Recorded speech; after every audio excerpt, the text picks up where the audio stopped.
मित्रों, मैं महाराज कुमार गुप्ता आज के इस स्टेट म्यूजिक क्लास में मित्रों आपको स्वागत करते हैं। यदि मित्रों आप स्टेट की तैयारी पूर्ण रूप से करना चाहते हैं मित्रों, तो आप हमारे साथ अवश्य जुड़ें।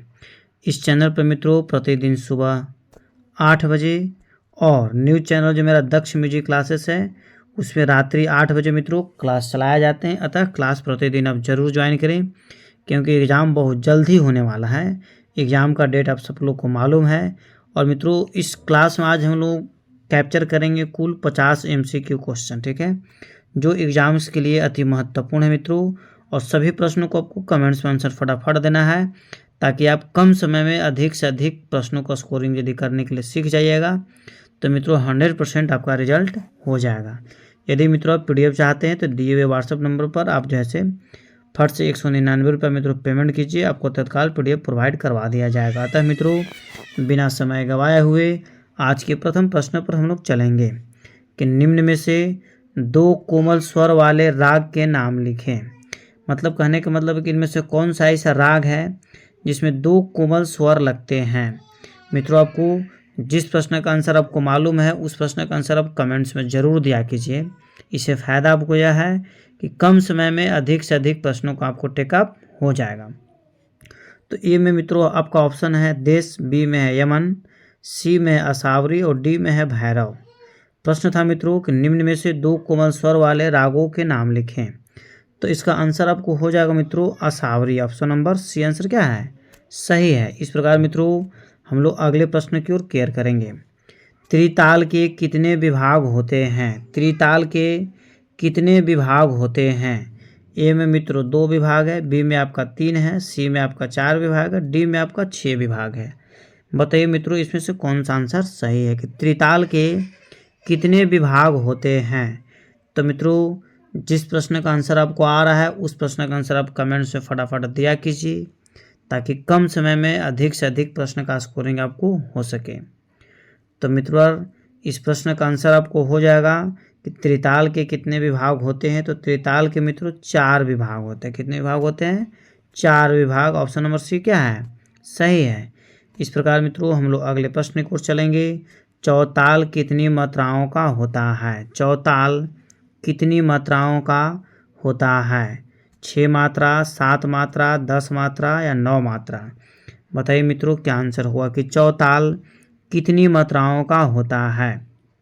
तो मित्रों जिस प्रश्न का आंसर आपको आ रहा है उस प्रश्न का आंसर आप कमेंट्स में फटाफट दिया कीजिए।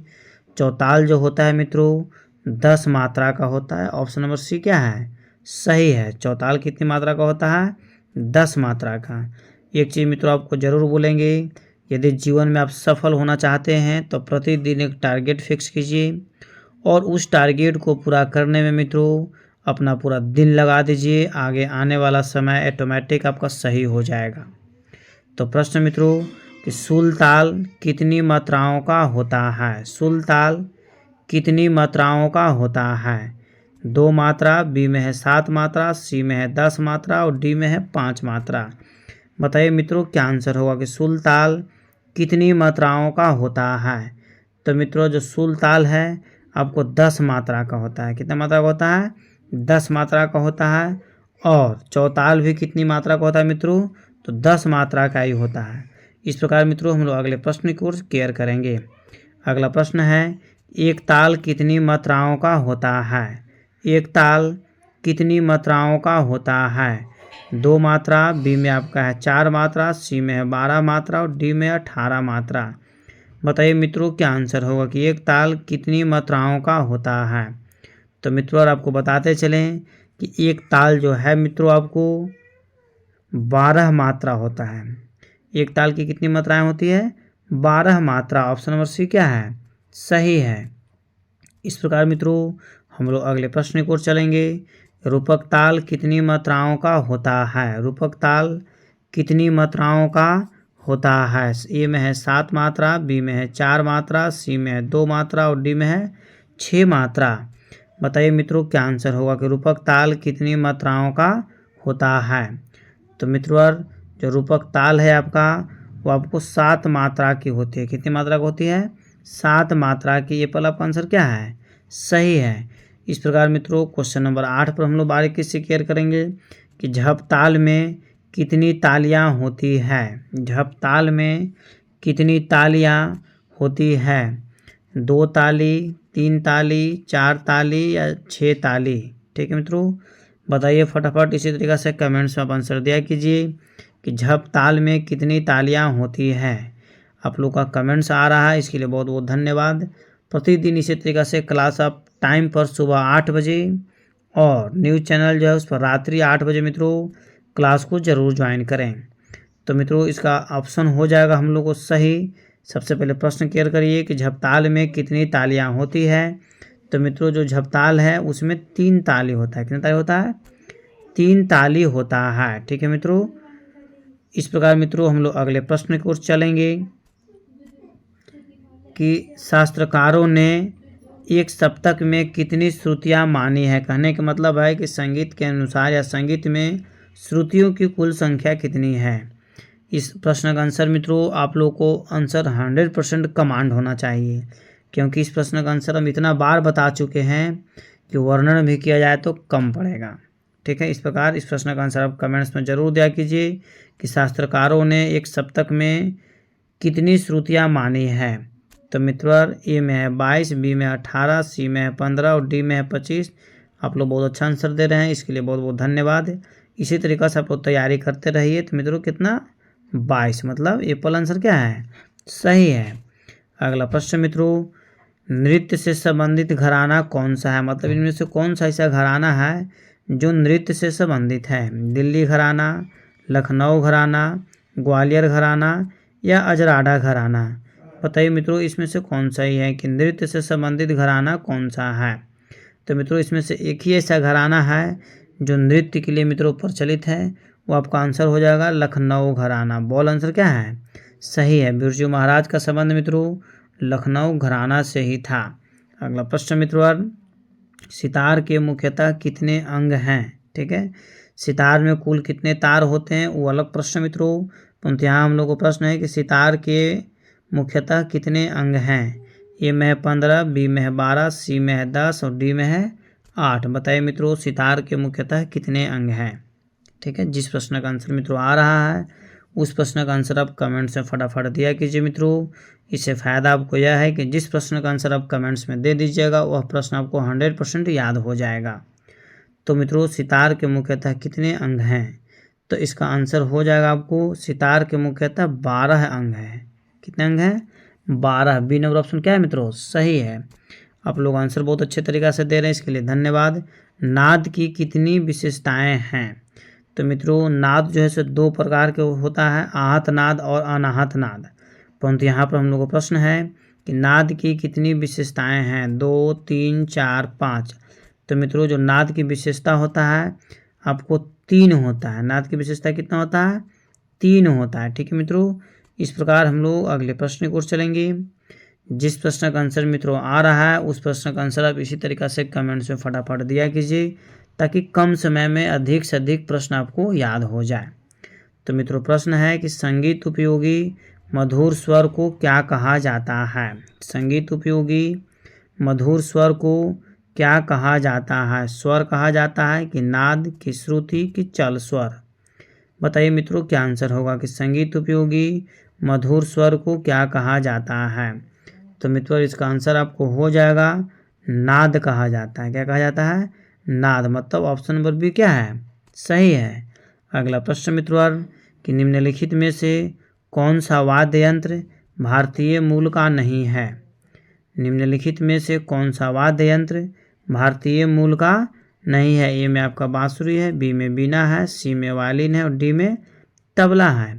बताइए मित्रों क्या आंसर होगा कि कौन सा ऐसा इसमें से वाद्य यंत्र विथ ऑप्शन के अनुसार मित्रों जो भारतीय मूल का नहीं है। तो मित्रों ऑप्शन नंबर सी क्या हो जाएगा? सही हो जाएगा। वायलिन जो है आपको इटली का जन्मदाता माना जाता है। ऐसे कहा जाता है कि वायलिन स्टार्टिंग में भारत में ही इसका निर्माण किया गया था, परंतु भारत में प्रचार प्रसार इसका कम होने के कारण सबसे ज़्यादा इसका प्रचार प्रसार कहाँ हुआ? इटली में। अगला प्रश्न मित्रों कि इनमें कौन सा राग रात्रि में गाया अथवा बजाया जाता है। मतलब इनमें से कौन सा ऐसा राग है जिसको हम लोग राग को रात्रि अथवा जो है से रात्रि में गाया या बजाया जाता है? तो मित्रों ए में आपका ऑप्शन है बिहाग, बी में है अलहैया बिलावल, सी में है भैरव और डी में है यमन। तो बताइए मित्रों क्या आंसर होगा? तो मित्रों इसका ऑप्शन आपको हो जाएगा ऑप्शन नंबर ए सही है। विहाग राग जो है से रात्रि में गाया बजाया जाता है। अगला प्रश्न मित्रों कि शास्त्रीय संगीत की चर्चा निम्न में से किस वेद में है? यदि मित्रों आप बिहार स्टेट या बीपीएससी म्यूजिक शिक्षक यदि बनना चाहते हैं तो इस प्रश्न का यदि आंसर आपको नहीं याद है, कमेंट्स पर आप नहीं दे पाएँ, तो समझ लीजिए कि आपको म्यूजिक से का शिक्षक बनना आपके लिए दुर्भाग्य है। ठीक है, क्योंकि बहुत ही इजी प्रश्न है। इसको बाल्य अवस्था से पढ़ते आ रहा है कि कौन सा ऐसा वेद है जिसका संबंध जो है से संगीत से है। तो क्या हो जाएगा मित्रों? सामवेद। बॉल ऑप्शन क्या है? सही है कि शास्त्रीय संगीत की चर्चा किस वेद में मिलता है? सामवेद में मिलता है। अगला प्रश्न मित्रों, नौताल के कितने विभाग होते हैं? नौताल के कितने विभाग होते हैं? 2, 4, 6 और 8। बताइए मित्रों क्या आंसर होगा कि नौताल के कुल कितने विभाग होते हैं? मित्रों जिस प्रश्न का आंसर आपको आ रहा है उस प्रश्न का आंसर आप कमेंट्स में ज़रूर दिया कीजिए। तो मित्रों जो 9 ताल के जो विभाग होते हैं मित्रों, आपको 6 विभाग होते हैं। ठीक है, 9 ताल के कुल कितने विभाग होते हैं? 6 विभाग होते हैं। ऑप्शन नंबर सी क्या है मित्रों? सही है। अगला प्रश्न मित्रों कि त्रिताल कितनी मात्राओं का होता है? त्रिताल कितनी मात्राओं का होता है? 7 मात्रा का, बी में है 12 मात्रा का और सी में है 16 मात्रा का और डी में है 9 मात्रा का। तो बताइए मित्रों क्या आंसर होगा कि त्रिताल कितनी मात्राओं का होता है? तो त्रिताल जो है मित्रों आपको बताते चले कि ऑप्शन नंबर सी सही है, 16 मात्रा का होता है। त्रिताल में कुल कितनी मात्रा होता है? 16 मात्रा। इस प्रकार मित्रों हम लोग अगले प्रश्न की ओर चलेंगे। निम्न में कौन ग्राम नहीं है? तो मित्रों इस प्रश्न का आंसर हम इतना बार ग्राम के बारे में आपको बता चुके हैं कि आपको आंसर याद होना जरूरी है। निम्न में कौन ग्राम नहीं है? तो षडज ग्राम है, ये है, मध्यम ग्राम है, ये है, गंधार ग्राम है, ये, भैरव ग्राम नहीं है। इस प्रकार डी ऑप्शन क्या है? सही है। अगला प्रश्न मित्रों कि एक ताल के कितने विभाग होते हैं? एक ताल के कितने विभाग होते हैं? मित्रों एक ताल में 2 विभाग होते हैं, बी में 4 विभाग होते हैं, सी में आपका 6 विभाग होते हैं और डी में आपका है 12 विभाग होते हैं। तो मित्रों बताइए कि एक ताल में कुल कितने विभाग होते हैं? तो मित्रों आपको बताते चले कि एक ताल में जो है से कुल 12 विभाग होते हैं। ऑप्शन नंबर डी क्या है? सही है। अगला प्रश्न मित्रों कि एक ताल में कुल कितनी तालियां होती है? एक ताल में कुल कितनी तालियां होती हैं? बताइए मित्रों इसका आंसर क्या होगा कि एक ताल में कुल कितनी तालियां होती है? ए में मित्रों आपको ऑप्शन है, ए में मित्रों आपका ऑप्शन है 2, बी में आपका ऑप्शन है 3, सी में आपका ऑप्शन है 4 और डी में है 6। बताइए क्या आंसर होगा? एक ताल में कुल कितनी तालियां होती है? मित्रों कमेंट्स में फटाफट आंसर दिया कीजिए। जिस प्रश्न का आंसर आप कमेंट्स पे देना सही कर दें उसी दिन से समझिए कि आपका रिजल्ट निश्चित हो जाएगा। तो मित्रों एक ताल में कुल कितनी तालियां होती है? चलिए बहुत अच्छा, इस प्रकार इसका आंसर मित्रों हम बता देते। एक ताल में कुल 4 तालियां होती है, मतलब सी नंबर आंसर क्या है? सही है। अगला प्रश्न मित्रों कि धमार ताल में खाली का प्रयोग किस मात्रा पर होता है? धमार ताल में खाली का प्रयोग किस मात्रा पर होता है? 8वीं मात्रा पर, 9वीं मात्रा पर, 6ठी मात्रा पर या 7वीं मात्रा पर? बताइए मित्रों क्या आंसर होगा कि धमार ताल में खाली का प्रयोग किस मात्रा पर होता है? तो मित्रों इसका आंसर आपको हो जाएगा 8वीं मात्रा पर। ये वाला आंसर क्या है? सही है। अगला प्रश्न मित्रों कि पंडित वेंकटमुखी द्वारा दिए गए स्वरों की संख्या है, मतलब पंडित वेंकटमुखी द्वारा इनके द्वारा जो है कुल कितने स्वरों की संख्या बताई गई है? 12 स्वर, 14 स्वर, 10 स्वर या 13 स्वर? बताइए मित्रों क्या आंसर होगा कि पंडित वेंकटमुखी द्वारा दिए गए स्वरों की संख्या मित्रों कितनी है? तो 12 ही है, कुछ घबराने की जरूरत नहीं है। कुल स्वर की संख्या 12 ही है, सभी विद्वान 12 ही माने हैं। अगला प्रश्न मित्रों कि भरत काल में मृदंगवाद को क्या कहा गया था? भरत काल में मृदंगवाद को और किस नाम से जाना जाता था? इससे भी प्रश्न पूछ सकता है कि भरत काल में मृदंगवाद को क्या कहा गया था? ए में मित्रों आपका ऑप्शन है चाचपूट, बी में है सूर्य, सी में है कुतय और डी में है त्रिपुष्कर। बताइए मित्रों क्या आंसर होगा। तो मित्रों भरत काल में मृदंग को त्रिपुष्कर बोला जाता था। डी नंबर आंसर क्या है, सही है। अगला प्रश्न मित्रों, एक मात्रा में 4 मात्रा उच्चारण करने पर कौन सी लय होगी। एक मात्रा में 4 मात्रा उच्चारण करने पर कौन सी लय होगी। 2 गुण, 3 गुण, 4 गुण या 6 गुण। बताइए मित्रों क्या आंसर होगा। एक मात्रा में 4 मात्रा का उच्चारण करने पर कौन सी लय होगी। तो मित्रों इसका आंसर आपको हो जाएगा चौगुन। ऑप्शन नंबर सी क्या है, सही है। इसी तरीक़ा से आप लोग प्रतिदिन सुबह 8 बजे क्लास जरूर ज्वाइन किया कीजिए। और रात्रि 8 बजे मित्रों एक मेरा न्यूज़ चैनल है दक्ष म्यूजिक क्लासेस, दक्ष म्यूजिक क्लास, ठीक है। आपको इसे सर्च कर करके ज्वाइन कर लेना है मित्रों, या फिर वीडियो के डिस्क्रिप्शन बॉक्स में मित्रों हम लिंक डाल देंगे। आपको क्या करना है कि क्लास ज्वाइन कर लेना है। इस चैनल पर प्रतिदिन रात्रि 8 बजे मित्रों क्लास चलाए जाते हैं। अगला प्रश्न है कि बांसुरी किस चीज़ की बनी होती है। अति महत्वपूर्ण प्रश्न मित्रों कि बांसुरी किस चीज़ की बनी होती है। ए में आपका ऑप्शन है पीतल तथा बांस का, बी में है प्लास्टिक का, सी में है कांच का और डी में एल्युमिनियम का। तो मित्रों ए और डी ही ऑप्शन दोनों में से कोई सही हो सकता है। अब बताइए आंसर क्या होगा कि बांसुरी किस चीज़ की बनी होती है। तो पहले जो था मित्रों स्टार्टिंग में जब बांसुरी का निर्माण हुआ था तो सिर्फ बांस से ही बनता था, इसलिए इसको बांसुरी बोला गया था। परंतु वर्तमान समय में बांसुरी जो है से पीतल से भी बनाया जाता है, ठीक है। इस प्रकार ऑप्शन इसका ए क्या है, सही है। बांसुरी किस चीज़ की बनी होती है, तो पीतल तथा बांस का। मित्रों बिहार स्टेट तथा बीपीएससी का एग्ज़ाम जो है से बहुत जल्द होगा, तो आपको नोट कॉपी और पीडीएफ की अति आवश्यक है। तो मित्रों इस नंबर पर मित्रों आप हमें तत्काल सूचना दीजिए, ठीक है।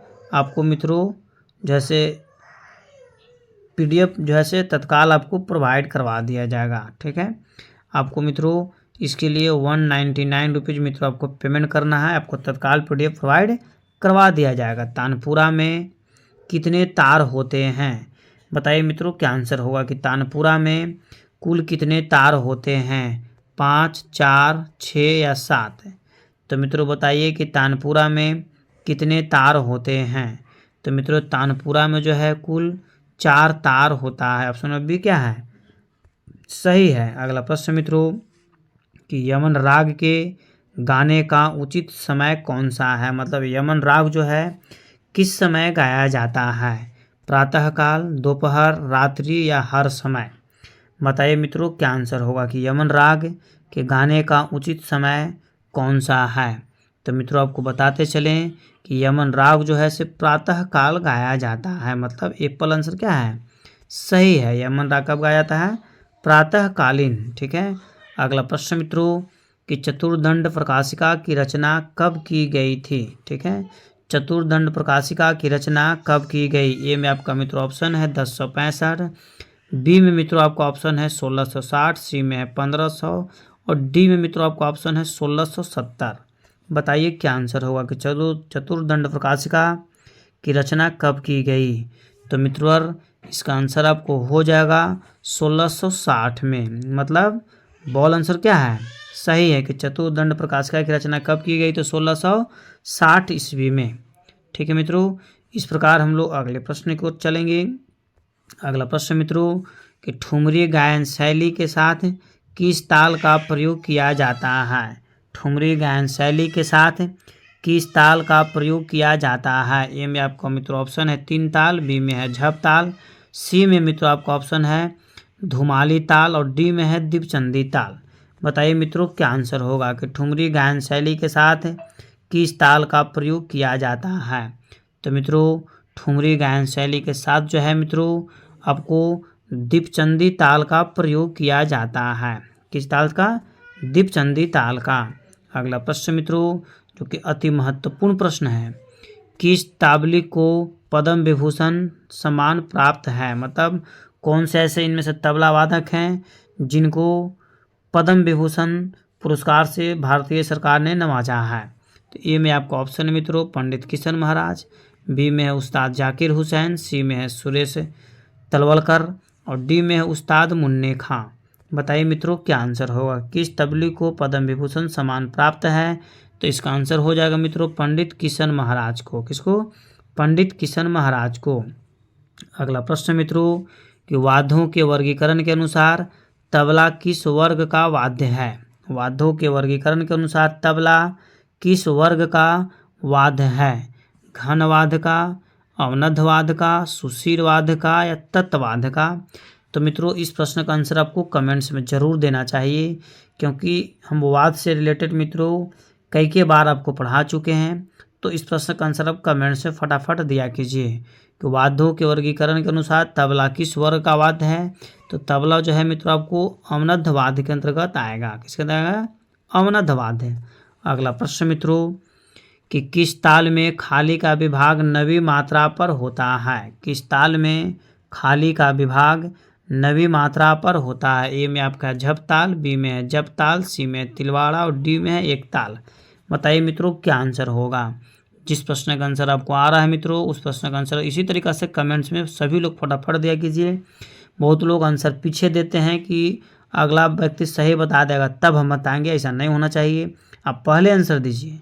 किस ताल में खाली का विभाग नवी मात्रा पर होता है? तो इसका आंसर हो जाएगा मित्रों तिलवाड़ा ताल में। कितना?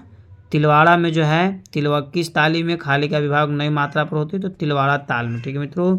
अगला प्रश्न है कि धमार गायकी के साथ कौन सी ताल बजाई जाती है? धमार गायकी के साथ कौन सी ताल बजाई जाती है? ए में मित्रों 3 ताल है, बी में जप ताल है, सी में आपका झुमरा है और डी में धमार है।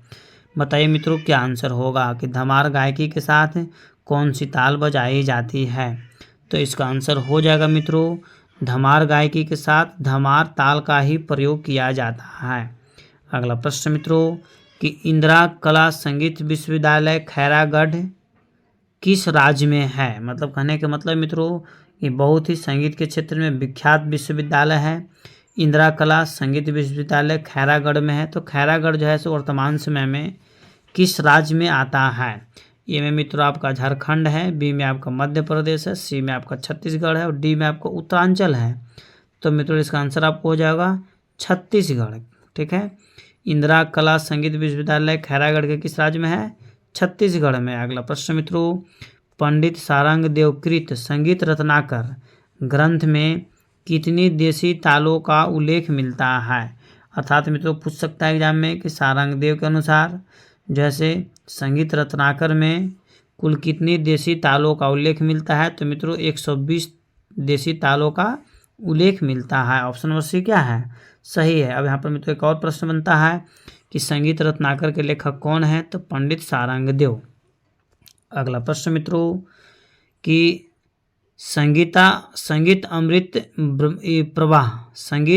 प्रवाह नामक पत्रिका का संपादन करने वाले संगीतज्ञ का नाम क्या है? मतलब संगीत अमृत प्रवाह नामक पत्रिका का संपादन किस संगीतज्ञ ने किया?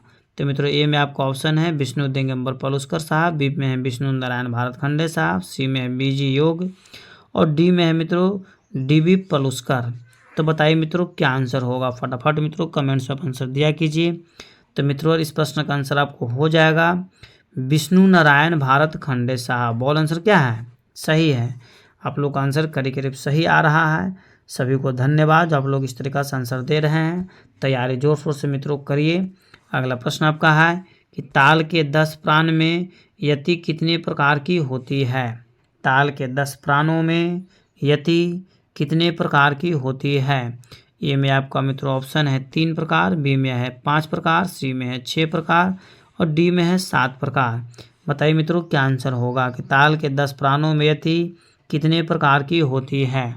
तो मित्रों जो यति है आपको 5 प्रकार की होती है। ठीक है। अगला प्रश्न की ओर मित्रों हम लोग क्लियर करेंगे कि सप्तसुलादी ताले किस संगीत में प्रयुक्त होती है? सप्तसुलादी ताले किस संगीत में प्रयुक्त होती है? ये में मित्रों आपका ऑप्शन है उत्तर भारतीय संगीत, बी में है दक्षिण भारतीय संगीत में, सी में है पाश्चात्य संगीत में और डी में है रविंद्र संगीत में। बताइए मित्रों क्या आंसर होगा कि सप्तसुलादी ताले किस संगीत में प्रयुक्त होती है? तो मित्रों इस प्रश्न का आंसर आपको हो जाएगा दक्षिण भारतीय संगीत में। ऑप्शन नंबर बी क्या है, सही है। ठीक है मित्रों, इसी तरीका के वीडियो में तो देखने के लिए यदि आप चैनल को मित्रों अभी तुरंत सब्सक्राइब कर लीजिए। ठीक है मित्रों, इस चैनल पर प्रतिदिन सुबह 8 बजे म्यूजिक के क्लास लिए जाते हैं और एक मेरा न्यू चैनल है दक्ष म्यूजिक क्लासेस मित्रों, उस चैनल पर रात्रि 8 बजे म्यूजिक के क्लास लिए जाते हैं। तो दोनों चैनल को जरूर अब ज्वाइन करें। प्रश्न मित्रों कि जल तरंग के प्याले किस वस्तु के होते हैं। बहुत ही बेहद महत्वपूर्ण प्रश्न मित्रों, और इस प्रश्न का आंसर हम बहुत बार बता चुके हैं कि जल तरंग के प्याले किस वस्तु के होते हैं। लोहे का, चीनी मिट्टी का, प्लास्टिक का या एल्युमिनियम का। तो मित्रों जो जल तरंग बना होता है चीनी मिट्टी के प्याले से बना होता है। चीनी मिट्टी का प्याला, मतलब इसका ऑप्शन नंबर बी क्या है, सही है। इस प्रकार मित्रों हम लोग अगले प्रश्न की ओर चलेंगे। यदि मित्रों आप इस चैनल पर पहली बार मित्रों विजिट कर रहे हैं तो चैनल को तुरंत सब्सक्राइब कर लीजिए, और यदि आप पीडीएफ चाहते हैं मित्रों तो इस नंबर पर आप तत्काल हमें जैसे मैसेज कीजिए, आपको तुरंत पीडीएफ प्रोवाइड करवा दिया जाएगा। ठीक है मित्रों, अतः प्रश्न की ओर हम लोग चलेंगे। ख्याल गायन में किस प्रकार के ताल वाद्य का प्रयोग होता है। ख्याल गायन में किस प्रकार के ताल वाद्य का प्रयोग होता है। पखावज, तबला, ढोलक या मृदंग। बताइए मित्रों क्या आंसर होगा कि ख्याल गायन में किस प्रकार के ताल वाद्य का प्रयोग होता है। तो इस प्रश्न का आंसर मित्रों हो जाएगा आपको तबला। क्या हो जाएगा, तबला। अगला प्रश्न मित्रों कि तबला के कुल कितने बोल होते हैं। तबला के कुल कितने बोल होते हैं। ए में आपका 20 है, बी में आपका 15 है, सी में 10 है और डी में 30 है। बताइए मित्रों क्या आंसर होगा कि तबला के कुल कितने बोल होते हैं। तो मित्रों जो तबला का कुल बोल हैं आपको 15 बोल हैं। ठीक है, तबला कुल कितने बोल हैं, 15 बोल है मित्रों। अगला प्रश्न है कि सितार में तार किस चीज़ का होता है। सितार में तार किस चीज़ का होता है, या फिर पूछ सकता है एग्जाम में कि जो सितार का तार होता है मित्रों वह किस चीज़ का बना होता है। तो मित्रों ए में आपका लोहा तथा स्टील, बी में आपका एल्युमिनियम, सी में है सोना और डी में है चांदी। तो मित्रों सी और डी तो कभी हो नहीं सकता है। ठीक है, सितार में तार किस चीज़ का बना होता है। तो मित्रों आपको बताते चले कि जो सितार में तार होता है पहले लोहे का बना होता था, अब वर्तमान समय में लोहा के साथ साथ स्टील का भी प्रयोग किया जाने लगा है। इस प्रकार मित्रों इस प्रश्न का आंसर क्या सही हो गया, एप्पल आंसर क्या है, सही है कि सितार में तार किस चीज़ का होता है, तो लोहे तथा स्टील का। अगला प्रश्न मित्रों कि सितार के कितने तार होते हैं, मतलब सितार में कुल कितने तार लगे होते हैं मित्रों। इस प्रश्न का आंसर आप कमेंट्स में ज़रूर दीजिए ताकि हमको पता चल सके कि आपका तैयारी किस सीमा तक चल रहा है, क्योंकि यह प्रश्न अति बेहद महत्वपूर्ण है मित्रों। तो मित्रों सितार के कितने तार होते हैं, 7, 5, 3, 2। तो मित्रों जो सितार में तार होते हैं एप्पल, मतलब 7 आंसर क्या है, सही है। ठीक है मित्रों, इस प्रकार हम लोग अगले प्रश्न की ओर मित्रों चलेंगे। चतुर्दंड प्रकाशिका किनकी लिखी हुई पुस्तक है। चतुर्दंड प्रकाशिका किनकी लिखी हुई पुस्तक है। मित्रों कुछ देर पहले ही मित्रों आपको हम बता चुके थे कि चतुर्दंड प्रकाशिका कब लिखा गया था, कब प्रकाशित हुआ था। तो मित्रों यहाँ पर प्रश्न है कि चतुर्दंड प्रकाशिका किनकी लिखी हुई पुस्तक है। पंडित विष्णु नारायण भारतखंडे साहब का, पंडित विष्णु दिगंबर पलुस्कर साहब का, पंडित वेंकटमुखी का है, इनमें से कोई नहीं। बताइए मित्रों क्या आंसर होगा। तो इस प्रश्न का आंसर जो मित्रों हो जाएगा आपको पंडित वेंकटमुखी का लिखा हुआ यह किताब है। चतुर्दंड प्रकाशिका के लेखक कौन है, पंडित वेंकटमुखी। इस प्रकार मित्रों आज का क्लास जो है मित्रों यहीं पर समाप्त किया जा रहा है। यदि मित्रों आप इस चैनल पर पहली बार विजिट कर रहे हैं तो मित्रों चैनल को भी तुरंत सब्सक्राइब कर लीजिए, क्योंकि इस चैनल पर मित्रों प्रतिदिन म्यूजिक से रिलेटेड क्लास लिए जाते हैं और रात्रि 8 बजे मित्रों जो एकदम कंपलसरी स्टेट में 30 नंबर का पूछेगा बाल विकास एवं शिक्षण शास्त्र, चाइल्ड डेवलपमेंट एंड पेडोलॉजी। तो मित्रों उसका भी क्लास जो है से रात्रि 7 बजे प्रतिदिन क्लास लिया जाता है मित्रों, अतः क्लास को प्रतिदिन जरूर ज्वाइन करें। और मित्रों जो चैनल को ज़रूर लाइक करें मित्रों, और इसे स्टडी ग्रुप में ज़रूर शेयर किया कीजिए, क्योंकि पढ़ने का सबसे जो उत्तम तरीका है वह कहीं भी एक ग्रुप में स्टडी में यदि आप डिस्कशन करते हैं मित्रों तो आपका एग्ज़ाम 100% निकलने का चांस रहता है। और मित्रों जिस तरीका से भी आप कमेंट्स में सभी लोग आंसर दिए, सभी को धन्यवाद। और प्रतिदिन क्लास को ज्वाइन करें मित्रों। यदि आप PDF चाहते हैं मित्रों तो दिए हुए व्हाट्सएप नंबर पर मित्रों आप तत्काल हमें सूचना दीजिए, आपको तत्काल PDF प्रोवाइड करवा दिया जाएगा, क्योंकि एग्ज़ाम का अब समय रहा नहीं है मित्रों। यदि आप स्टेट, BPSC या DSSB, नेट या KVS या EMRS या किसी भी तरीका का मित्रों म्यूजिक से मित्रों आप कोर्स करना चाहते हैं तो आप हमसे कांटेक्ट जरूर करें मित्रों। आपको कोर्स 100% डीपली करवा दिया जाएगा। तब तक के लिए आप स्वस्थ रहिए, मस्त रहिए। एक बार प्रेम से बोलिए भारत माता की जय।